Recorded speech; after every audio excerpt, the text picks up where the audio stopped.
जय हिंद। बहुत सारे विद्यार्थियों को वेटिंग लिस्ट के बारे में जानकारी नहीं है। मैं बता देना चाहता हूं कि वेटिंग लिस्ट होता क्या है।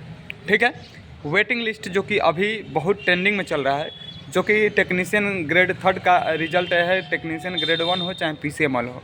बहुत सारे बच्चों का डाउट्स बना हुआ है कि सर हमारा वेटिंग लिस्ट देगा कि नहीं देगा। तो मैं बता देना चाहता हूँ, क्लियर कर देना चाहता हूँ मेरे दोस्तों कि 2018 से जो 2018 में जो रेलवे ने एग्ज़ाम कराई थी उसमें वेटिंग लिस्ट के बच्चों को लिया था। लेकिन जब 2018 के बाद से जो भी वैकेंसी अब रेलवे के जो आई है, ठीक है, इसमें निश्चित तौर पे जो वेटिंग लिस्ट वाले हैं इनको नहीं लिया जाएगा। ठीक है, अब सरकार देखिए क्या डिसीजन ले रही है। लेकिन वेटिंग लिस्ट होता क्या है, जैसे मान लीजिए सपोज दैट कि अगर 500 बच्चों को ना 500 बच्चों का भर्ती आई है, ठीक है, और 500 बच्चों में ना जैसे उनका डॉक्यूमेंट्स वेरिफिकेशन कराया गया, जिसमें पहली बार मान लीजिए कि 400 लिया गया, ठीक है, दूसरी बार 450, तीसरी बार 500 ले लिया गया। ठीक है, यानी किसी भी तरह से 500 बच्चों को जितनी सीट थी ना उतने बच्चों को लिया जाता था। अब लेने के बाद से होता क्या था कि जैसे उन लोगों को ज्वाइनिंग करा दिया जाता था, और ज्वाइनिंग कराने के बाद से बहुत सारे बच्चे ऐसे होते हैं कि उनका जॉब किसी और में लग जाएगा। ठीक है, किसी और में लग जाएगा, या वे ज्वाइनिंग करने के बाद छोड़ देते हैं। ठीक है, छोड़ देते हैं तो वह क्या होता है कि वो वेटिंग में रहता है। अब उसके जो पीछे जो कैंडिडेट रहेगा उसका जो एक नंबर होता है, पॉइंट नंबर से, जैसे मान लीजिए कि कोई किसी का अगर 50 नंबर है, अगर किसी का 50.1 ऐसे करके है, ठीक है, तो उनको ले लिया जाएगा। तो कहने का मतलब है कि पूरी जितनी भर्ती आती थी उतने लिया जाएगा, और जो अगर भर्ती में अगर कोई छोड़ के जा रहा है या किसी तरह से अगर सीट पुनः खाली हो जा रही है और उतनी भर्ती का अगर नोटिफिकेशन दिया गया है, ठीक है, तो क्या होता है कि आगे चल करके जिस विद्यार्थी का अगर एलिजिबल होता है उसको उसकी जगह पर चयनित कर दिया जाता है। ठीक है, लेकिन अब क्या हो गया है कि अब वैसा नहीं रहा रेलवे। ठीक है, वैसा नहीं रहा रेलवे। तो अगर वैसा अगर चाहते हैं आप सभी लोग विद्यार्थी कि जो वेटिंग लिस्ट की सुविधा हो, और जो जैसे टेक्नीशियन और ALP दोनों साथ ही में अगर एग्ज़ाम को कराया जाए, तो उसके लिए मेरे दोस्तों आप सभी को ट्विटर कैंपेन करना पड़ेगा, या आप सभी लोगों को एक साथ एकजुट होना पड़ेगा। बात समझ रहे हैं?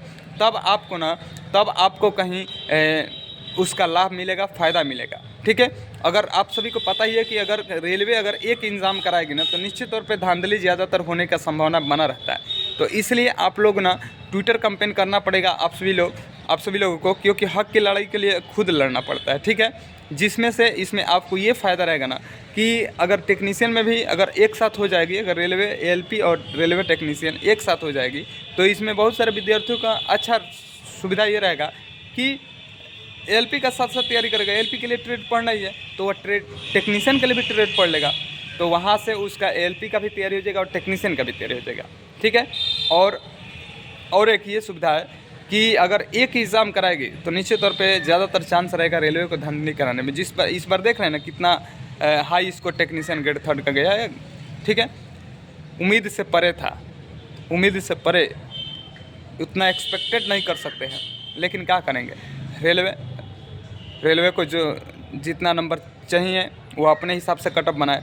तो आप सभी लोग समझ गए होंगे कि वेटिंग लिस्ट क्या है। ठीक है, इसके लिए आप सभी को क्या करना पड़ेगा, आप सभी लोग यह भी समझ गए होंगे। अब समय मेरे दोस्त, मेरे विद्यार्थी, अपने हक के लिए ना खड़ा होना पड़ता है, लड़ना पड़ता है, तब आपको कुछ मिलेगी। ठीक है, निश्चित तौर पे आपका जो डाउट्स है आप सभी लोग समझ गए होंगे। और अगर इस तरह के अगर वीडियो चाहते हैं किसी भी जानकारी के लिए, जो जानकारी आप सभी के लिए लोगों के लिए इम्पोर्टेंट है, ठीक है, तो आप सभी लोग इस चैनल को सब्सक्राइब कर लें। और जैसा कि आप सभी को पता है कि 8 अप्रैल से टेक्नीशियन वालों का डॉक्यूमेंट्स वेरिफिकेशन स्टार्ट हो रहा है, और ये डॉक्यूमेंट्स वेरिफिकेशन जून तक चलेगा। ठीक है, जून तक चलेगा, तो घबराने की कोई बात नहीं है। आप सभी लोग अपना जो डॉक्यूमेंट्स है उसको सही कर ले, एक जगह एकत्रित कर ले, ताकि आप सभी के लिए कोई दिक्कत ना हो डॉक्यूमेंट्स वेरिफिकेशन करने में। और ये डॉक्यूमेंट्स वेरिफिकेशन जो है ना और मेडिकल दोनों एक ही साथ होंगे मेरे दोस्तों। ठीक है, आपको टाइम निकाल करके जाना पड़ेगा वहाँ पर। ठीक है, ऐसा नहीं है कि आप आज डॉक्यूमेंट्स वेरिफिकेशन कर लिया और फिर डेट देगा मेडिकल का, ऐसा नहीं है मेरे दोस्त। ठीक है, तो आप सभी लोग कुछ पैसा अपने पास ले करके जाइएगा सेंटर पे, और टाइम निकाल करके जाइएगा। ठीक है, हाँ, तो thanks for watching my video. तब तक के लिए जय हिंद, जय भारत।